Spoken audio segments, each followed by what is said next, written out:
हमारे पास अभी अभी एक प्रश्न आया है कि परिवार में सामंजस्य नहीं होता, परिवार में एक दूसरे की बात नहीं सुनते हैं और बाप बेटे की, पति पत्नी की, कहीं ना कहीं आंकड़े खराब होते हैं, जिससे पूरा परिवार में कलेश का कारण होता है।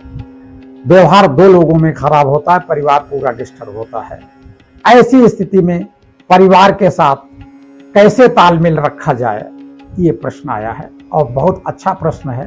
लोगों की डिमांड है कि छोटे छोटे वीडियो बनाए, लेकिन जब प्रश्न इतने बड़े बड़े हैं तो छोटे वीडियो कैसे बने। आप लोग हमें सपोर्ट करें, क्योंकि पूरी बात कहने के लिए वक्त चाहिए। देखिए, घरों में लड़ाई किसी भी चीज की नहीं है। लड़ाई का कारण है विचारधारा का अलग अलग होना। ये सदा याद करें, हमने अगले वीडियो में भी कहा था कि हर व्यक्ति के विचार अलग अलग होंगे और वो विचार अलग अलग होंगे, इसमें कोई दो राय नहीं। हम लोग किसी की कुंडली का मिलान करते हैं तो उसमें अधिक से अधिक विचार देख लेते हैं कि कितने मिल रहे हैं। पूरे पूरे कभी किसी के विचार नहीं मिलेंगे, ना विश्व में किसी के मिले होंगे, लेकिन कुछ मिल जाते हैं तो वैवाहिक जीवन या पारिवारिक जीवन चल जाता है। तो ऐसी स्थिति में अगर विचारों में भिन्नता है, कुंडली का विश्लेषण कराएं। इसके साथ साथ सावधानी रखें कि हमारा इस व्यक्ति के साथ विचारधारा नहीं मैच करती, अपने पुत्र के साथ में या पुत्र का पिता के साथ में। तो ऐसी स्थिति में कहीं ना कहीं कंप्रोमाइज होना चाहिए और कलेश को कम करने के लिए व्यवहारिकता में या तो पुत्र पिता के आधारित हो जाए या पिता पुत्र के आधारित हो जाए, कहीं ना कहीं कंप्रोमाइज करके और समय को काटना। नहीं पटेगी तो नहीं पटेगी, पूरे घोड़े छोड़ दो। पूरी दुनिया में कहीं भी रहोगे, बहुत ऐसे व्यक्ति हमारे पास जो फोन से बात करने में झगड़ा हो जाता है, साथ रहने में झगड़ा होता, दूर चले गए, फोन से बात करते, 2 मिनट बात करते, आपस में विचार बदल जाते, एक दूसरे की बात काट छाट शुरू हो जाती, आखिरकार फोन रख दिया जाता है। तो ऐसी स्थिति में विचार नहीं मिलना तो नहीं मिलना। हाँ, कुंडली में शनि और सूर्य यानी हमारे पाप इस तरह शनि सूर्य के समान, शनि सूर्य उनका नाम रख दिया गया, लेकिन सच्चाई है हमने कभी पिता को दुख दिया होगा तो आज निश्चित तौर पर पुत्र हमें दुख देगा। तो वो इस तरह से ग्रहों का समावेश जो हम लोग तालमेल करके मिलाते हैं, तो कहीं ना कहीं कुछ ग्रहों का तालमेल होता है, जिसका संकेत हम लोगों को मिल जाता है कि वैचारिक मतभेद रहेंगे।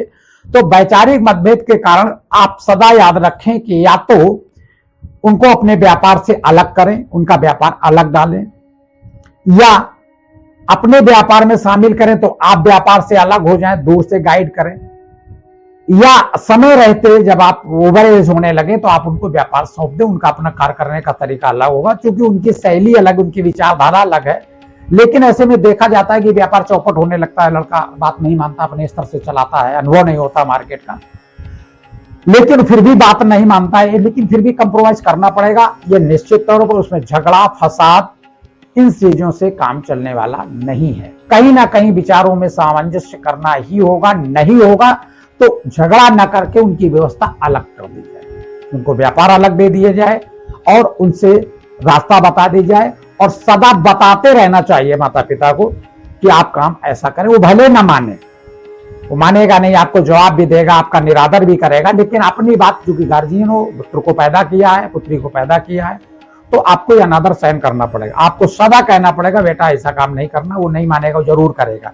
1 बार 2 बार 10 बार नुकसान उठाने के बाद, परेशानी उठाने के बाद हो सकता है वो सुधर जाए, कुछ बात मानने लगे। मानने लगेगा नहीं, 100% ठीक कर पाएंगे तो 2% तो ठीक ही कर ले जाएंगे, कुछ तो समझा ले जा पाएंगे। लेकिन उसमें क्या है, एकदम उससे रिश्ता नहीं खत्म करना चाहिए और अपनी बात को सदा कहते रहना चाहिए। पता नहीं उसको कौन सी बात कब समझ में आ जाए, भोगने के बाद समझना। कुछ लोग ऐसे होते हैं कि दूसरे को देखकर समझ जाते हैं, कुछ लोग टोकने पर समझते हैं, कोई दूसरा टोकता रहता तो समझ जाते हैं, कुछ लोग कहने पर सोचते हैं मान जाओ भाई, मान जाओ भाई, तो उसमें समझ जाते हैं। कुछ लोग क्या करते हैं, पेपर को पढ़कर उसमें तमाम सारी बातों को पढ़ सुधर जाते हैं कि देखो उसने ऐसा किया, हमें ऐसा नहीं करना है। कुछ लोग ऐसे होते हैं दोस्तों को देखकर समझ जाते हैं, और कुछ लोग ऐसे भी होते हैं तो ठोकर खाकर ही सुधरते हैं। जब तक 1-2 ठोकर नहीं खाएंगे सुधरेंगे नहीं। और कुछ लोग ऐसे भी देखें जो ठोकर पर ठोकर खाते हैं, वो नहीं सुधरते, वो 10-20 ठोकर के बाद सुधरते हैं। कुछ लोग होते पूरी जिंदगी ठोकर खाते रहते हैं, सुनते नहीं, अपने से ज्यादा बुद्धिमान, किसी को समझते नहीं, सिर्फ अपनी मर्जी का करते। तो उनको उनके हाल पर छोड़ दीजिए, उनको भोगने के लिए संसार में आए हैं, वो दुष्कर्म इतना करके आए कि उनको यहाँ धरातल पर भोगना है, तो अपने व्यक्ति को 8 पीढ़ी का संपत्ति भी इकट्ठा करके जाने की आवश्यकता नहीं है। उनका भाग उनके साथ, हमारा भाग हमारे साथ। तो ऐसी स्थिति में तुम्हें भगवान को याद करना चाहिए और बच्चे को बच्चे के हाल पर छोड़ देना चाहिए। वो जाने, उनका काम जाने, क्या कर सकते हो, इसके अलावा कुछ नहीं। उस पर चिंतन भी मत करिए, नहीं तो तुम भगवान से भी जाओगे और धन से भी जाओगे और संसार की व्यवस्था से भी जाओगे। इसलिए तुम्हें चुपचाप भगवान को याद करना चाहिए, भगवान की शक्तियां लेकर फिर बच्चे को समझाना चाहिए। कभी कभी ऐसा होता है कि हम ज्यादा योगी तपस्वी हो जाते हैं तो हमारी बात में पावर ज्यादा हो जाता है और सामने वाला समझ जाता है। ये मेरा व्यक्तिगत अनुभव है और मैं इसको प्रमाणित भी कर चुका हूं और लोग इसको मानते हैं कि लोगों ने 20 साल तक मसाला नहीं छोड़ा, 30 साल तक मसाला नहीं छोड़ा, बचपन से खा रहे हैं और सिर्फ एक बार कह दिया उन्होंने मसाला छोड़ दिया। और मेरे पास प्रमाण है, अभी अभी काफी प्रमाण है, 2 लोगों ने एकदम मसाला और झूठ छोड़ दिया। तो ऐसी स्थिति नहीं, तो आपको अपना विल पावर इतना मजबूत करना चाहिए कि आप अपनी बात में इतनी ताकत दें कि सामने वाला सुने और समझे। कभी भी श्रापित नहीं करना चाहिए कि ऐसे ही रहोगे तुम, कभी नहीं सुधरोगे, बर्बाद हो जाओगे, तुम बात नहीं मानोगे, ये भी श्राप दोगे तो बच्चे के भाग्य साथ गुजरेगा। इसलिए उसका भाग उसके साथ, तुम्हारा भाग तुम्हारे साथ। शिव बाबा को याद करें, जितना शिव बाबा को याद करेंगे उतने योगी तपस्वी होंगे और सामने वाले को अपनी बात उतना ही समझा पाएंगे। जिसको आशीर्वाद कहते हैं, आशीर्वाद लेने के लिए लोग पहाड़ों पर जाते हैं, ऋषियों के पास जाते हैं, गुरुओं के पास जाते हैं। लोग कहते हैं आशीर्वाद क्या है, इसके बारे में हम विचार करेंगे। आशीर्वाद कुछ भी नहीं है।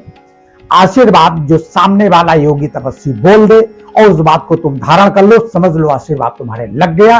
और अगर उनको समझा ये ऐसे ही है, दुनिया ऐसी ही है, ड्रामेबाज है और तमाम सारी बातें हैं, ये विचार करके उनकी बात को सुनोगे, कभी नहीं सुधरोगे और वहां जाने का कोई मतलब नहीं। ऐसे व्यक्ति को कभी भी किसी योगी तपस्वी या किसी भी साधु सन्यासी व्यक्ति के पास, या जो व्यक्ति वास्तव में उसमें जबान में दम हो, उसकी योग में दम हो, ऐसे व्यक्ति के पास नहीं जाना चाहिए निगेटिव ऊर्जा लेकर।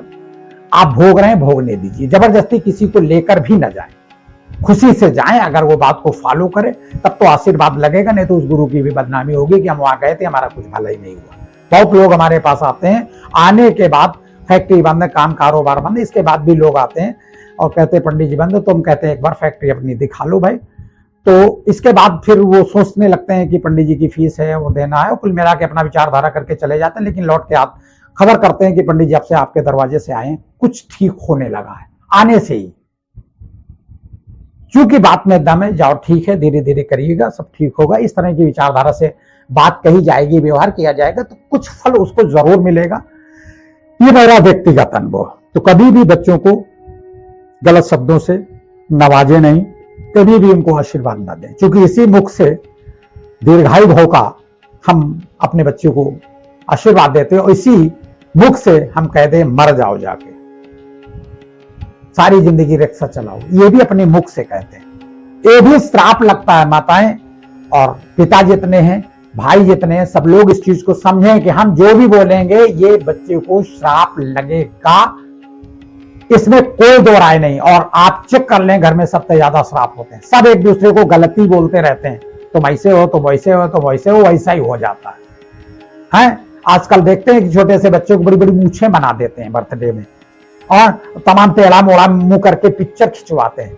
अब उनसे पूछो ऐसे अगर हो जाओ तो कैसे लगोगे?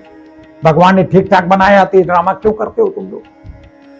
तो ये सब, लड़का हो जाए तो लड़के की डिमांड शुरू, लड़की हो जाए तो लड़के की डिमांड शुरू। अरे जो मिले उसको तसल्ली दो, भगवान को क्यों दुखी कर रहे हैं आप लोग?